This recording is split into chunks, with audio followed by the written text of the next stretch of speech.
Lucknow high court में नौकरी के नाम पर ठगी। हाईकोर्ट में नौकरी देने के नाम पर ठगी का मामला प्रदेश की राजधानी लखनऊ से है, जहां जालसाजों ने 12 से अधिक बेरोजगारों से ठगी की है। हाईकोर्ट में नौकरी दिलाने के नाम पर ये ठगी का मामला प्रदेश की राजधानी लखनऊ से है, जहां हाईकोर्ट में संविदा पर नौकरी दिलाने का दिया था झांसा। फाइलमैन की नौकरी दिलाने का झांसा देकर एक गिरोह ने ठगी की और ये पूरी खबर प्रदेश की राजधानी लखनऊ से है, जहां विभूतिगंज थाने में 2 के खिलाफ केस भी दर्ज किया गया है। देखिए, हाईकोर्ट में नौकरी दिलाने के नाम पर ठगी का मामला लखनऊ से है, जहां हाईकोर्ट में ठगी दिलाने के नाम पर युवकों पर केस भी दर्ज किया गया है। जालसाजों ने 12 से अधिक बेरोजगारों से ठगी की है। उस पूरे मामले को लेकर विभूतिगंज थाने में युवकों के खिलाफ मुकदमा दर्ज किया गया है। हाईकोर्ट में संविदा पर नौकरी दिलाने का झांसा दिया गया था। फाइलमैन की नौकरी दिलाने का झांसा देकर ठगी का मामला लखनऊ से है। साथ ही विभूतिगंज थाने में 2 के खिलाफ ये मुकदमा भी दर्ज किया गया है। सीधा रुख करते हैं सागर का, जो फोन लाइन पर हमारे साथ जुड़ चुके हैं। देखिए सागर, हाईकोर्ट में नौकरी दिलाने के नाम पर ठगी का मामला लखनऊ से है। आखिर इस मामले का खुलासा कैसे हुआ और किन किन लोगों के खिलाफ FIR दर्ज कराई गई है? जी बिल्कुल, जाहिर सी बात है। देखिए, जो ठगी के मामले हैं वो लगातार बढ़ते जा रहे हैं, चाहे साइबर क्राइम को लेकर हो, तथ्यात्मक को लेकर। यहाँ पर मामला सामने आया क्योंकि हाईकोर्ट में ठगी का मामला सामने आया, क्योंकि बात करो जालसाजों ने 12 से अधिक बेरोजगारों को ठगा था और हाईकोर्ट में संविदा पर नौकरी दिलाने के नाम पर झांसा दिया है। फाइलमैन की नौकरी दिलाने का झांसा देकर ठगी की गई थी। जालसाजों ने जाली नियुक्ति पर पत्र हाईकोर्ट के पास दिखाकर वो पहुंचे थे हाईकोर्ट, तो उनका जो पूरा जो खेल है वो पकड़ा गया, क्योंकि कहीं ना कहीं जो पास था और जो तमाम जो डॉक्यूमेंट्स ये लोग ले गए थे, जो ठगे गए लोग हैं, और उसमें ये साफ साफ जाहिर हुआ था कि जाली है। तो कुल मिला के जालसाजों ने पीड़ित से 7 लाख रुपए की वसूली कर चुके हैं। विभूतिगंज थाना में 2 के खिलाफ केस दर्ज कर लिया गया। फिलहाल पुलिस इस मामले में पूरी जांच में जुटी और जो दोषी हैं उनके खिलाफ सख्त कार्रवाई करने की बात कह रही है। ठीक है, धन्यवाद सागर इस खबर पर हमारे साथ जुड़ने के लिए। संघ प्रमुख मोहन भागवत का लखनऊ दौरा। लखनऊ दौरे पर आएंगे संघ प्रमुख मोहन भागवत। जी हां, जुलाई में 5 दिन के लिए लखनऊ आएंगे संघ प्रमुख मोहन भागवत। संघ के पूर्वी क्षेत्र की कार्यकारिणी के साथ बैठक करेंगे, जिसके लिए 5 दिवसीय दौरे पर लखनऊ पहुंचेंगे मोहन भागवत। अवध, काशी, गोरक्ष और कानपुर प्रांत में बैठक करते हुए भी नजर आएंगे। तो संघ प्रमुख मोहन भागवत का लखनऊ दौरा है। दरअसल 5 दिवसीय दौरे पर मोहन भागवत लखनऊ आ रहे हैं, जहां जुलाई में 5 दिन के लिए लखनऊ में मौजूद रहेंगे मोहन भागवत। संघ के पूर्वी क्षेत्र की कार्यकारिणी के साथ बैठक भी करेंगे। तो आप बताते चले कि 5 दिवसीय दौरे पर आ रहे हैं संघ प्रमुख मोहन भागवत, जहां अवध, काशी, गोरक्ष और कानपुर प्रांत में बैठक करते हुए भी नजर आएंगे मोहन भागवत। तो हरदोई में लगेगा सपा का अगला प्रशिक्षण शिविर। जी हां, हरदोई में सपा का अगला प्रशिक्षण शिविर देखने को मिलेगा। प्रशिक्षण शिविर को लेकर के एक बैठक भी बुलाई गई है। तो हरदोई में प्रशिक्षण शिविर का आयोजन होना है, जिसके लिए बैठक भी बुलाई गई है। अखिलेश यादव ने समीक्षा के लिए बैठक बुलाई है। तो लगातार सपा कार्यालय पर बैठकों का दौर जारी है। तो वही आज बैठक में अखिलेश यादव जरूरी दिशा निर्देश भी देते हुए नजर आएंगे। अपने अगले कार्यक्रम को देखते हुए आज सपा सुप्रीमो बैठक करेंगे और हरदोई में अगला प्रशिक्षण शिविर लगेगा। सीधा रुख करते हैं विभांशु का। देखिए विभांशु, अब खबर आ रही है कि सपा का अगला प्रशिक्षण शिविर का आयोजन हरदोई में होगा। तारीख कौन से निर्धारित की गई है? जी बिल्कुल, आपको बता दें कि अभी तारीख का ऐलान नहीं हुआ है, तारीख तय नहीं किए गए हैं। अखिलेश यादव कल देर शाम विपक्ष दलों की बैठक के लिए कल बिहार की राजधानी पटना जाएंगे, जिसके बाद कार्यक्रम तय किए जाएंगे। मगर आपको बता दें कि हरदोई में होने वाले प्रशिक्षण शिविर और जन जागरण यात्रा की तैयारियों को लेकर आज एक समीक्षा बैठक समाजवादी पार्टी दफ्तर में रखी गई है।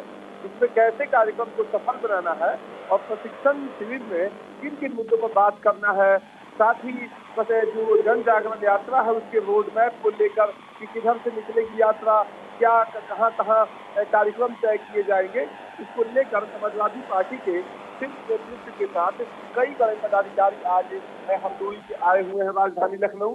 आपको बता दें कि संभवतः लगभग 26 से 27 जून को अखिलेश यादव का ये प्रशिक्षण शिविर आयोजन हो सकता है। उसी दिन ठीक है, धन्यवाद विभांशु इस खबर पर हमारे साथ जुड़ने के लिए।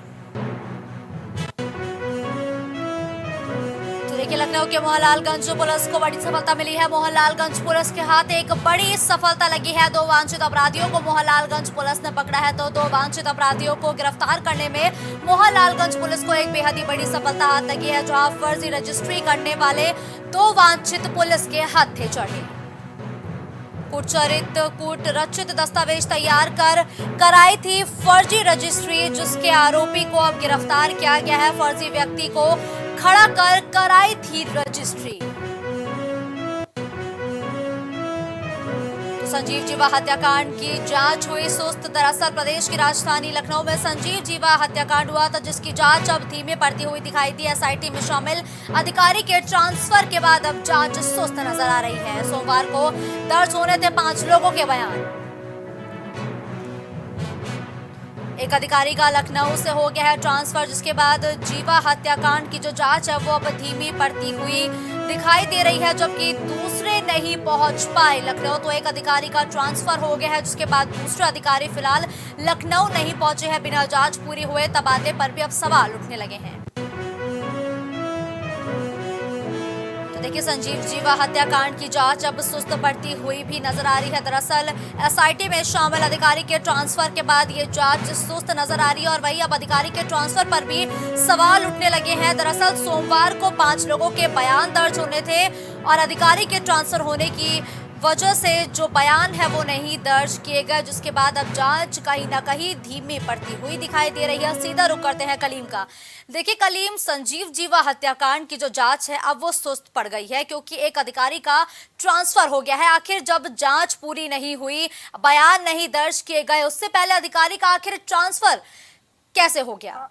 देखिए मुस्कान जी, जिस तरीके से इस मामले में जो एसआईटी है संजीव जीवा हत्याकांड में जो एसआईटी गठित की गई थी, इसको जो 1 सप्ताह में अपनी रिपोर्ट सौंपनी थी, लेकिन ये जांच पूरी भी नहीं हुई थी कि उससे पहले जो अधिकारी है उसका ट्रांसफर हो गया। और इसके बाद तो सोमवार को 5 लोगों के बयान दर्ज होने थे। वो 5 लोग बयान अपने दर्ज करवाने के लिए जब कार्यालय पहुंचे, लेकिन अधिकारी के ना होने की वजह से जो बयान थे वो नहीं हो पाए और उन 5 को कार्यालय से वापस लौटा दिया गया। क्योंकि जिस तरीके से इसमें एक आईजी जो अयोध्या के हैं, उनको वो इसमें जो सदस्य टीम में गठित किए गए थे, इसके साथ ही 2 जेसीपी थे और जो और अधिकारी थे। फिलहाल 2 अधिकारी एक का लखनऊ से ट्रांसफर हो गया, जो कि नीलाब्जा चौधरी हैं, जो कि जेसीपी क्राइम थे, और दूसरे जो आईजी हैं अयोध्या, वो लखनऊ नहीं पहुंच पाए थे। इस वजह से उनके बयान नहीं दर्ज किए गए और इस मामले को लेकर के ये कयास पूरी तरीके से लगाए जा रहे हैं कि जो एसआईटी जो अपनी जांच कर रही थी, वो जांच कहीं ना कहीं अब धीरी पड़ती जा रही है, या फिर इस जांच में अब ढीले जो दुलमुल रवैया है वो अपनाया जा रहा है। क्योंकि जो बिल्कुल, धन्यवाद कलीम इस खबर पर हमारे साथ जुड़ने के लिए।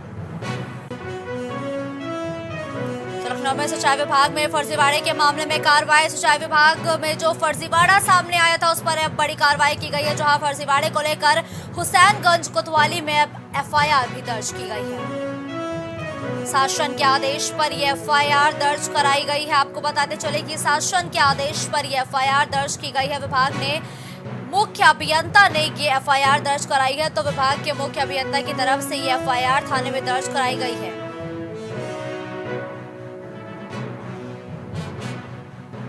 प्रमुख अभियंता के नाम से फर्जी नियुक्ति पत्र जारी किया गया था। तो प्रमुख अभियंता के नाम से एक फर्जी नियुक्ति पत्र जारी किया गया। तो सिंचाई विभाग में फर्जीवाड़े के मामले में अब कार्रवाई होती हुई नजर आ रही है। दरअसल फर्जीवाड़े को लेकर हुसैनगंज कोतवाली में एफआईआर भी विभाग की तरफ से दर्ज करा दी गई है। साथ ही शासन के आदेश पर ये जो एफआईआर है दर्ज कराई गई है। तो शासन के आदेश पर अब विभाग की तरफ से ये एफआईआर दर्ज कराई गई है। दरअसल ये एफआईआर विभाग के मुख्य अभियंता ने दर्ज कराई है।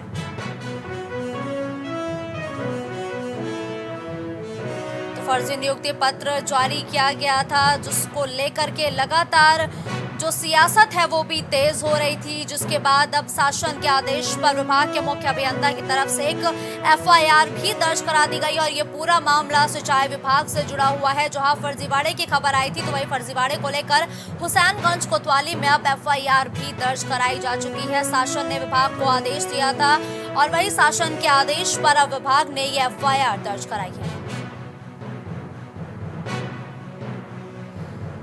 सीधा रुख करते हैं इस खबर पर ओवैस का, जो ज्यादा जानकारी के लिए हमारे साथ जुड़ चुके हैं। देखिए ओवैस, सिंचाई विभाग में एक बड़ा फर्जीवाड़ा सामने आया था, जिसको लेकर अब मुख्य अभियंता है, उन्होंने इस नियुक्ति पत्र को जो फर्जी वितरण हुआ था उसको लेकर एफआईआर भी दर्ज कराई है। एफआईआर किन किन लोगों के खिलाफ है? बताना चाहूंगा कि इसमें जो बड़ा फर्जीवाड़ा था वो सामने निकल कर आया था। और आपको ये भी बताना चाहूंगा कि इसमें जो एफआईआर है वो दर्ज की गई है, लेकिन इसमें सिंचाई विभाग के फर्जीवाड़े को लेकर हुसैनगंज कोतवाली में एफआईआर दर्ज हुई है और इसमें 85 पदों को लेकर फर्जी नियुक्ति पत्र लिया गया था और इसमें जो है प्रमुख अभियंता के नाम पर फर्जी नियुक्ति पत्र जारी किया गया था, जिसको लेकर ये हसनगंज थाना है, हुसैनगंज थाना, उसमें जो है एफआईआर दर्ज करी है। जी ठीक है, धन्यवाद ओवैस इस खबर पर हमारे साथ जुड़ने के लिए।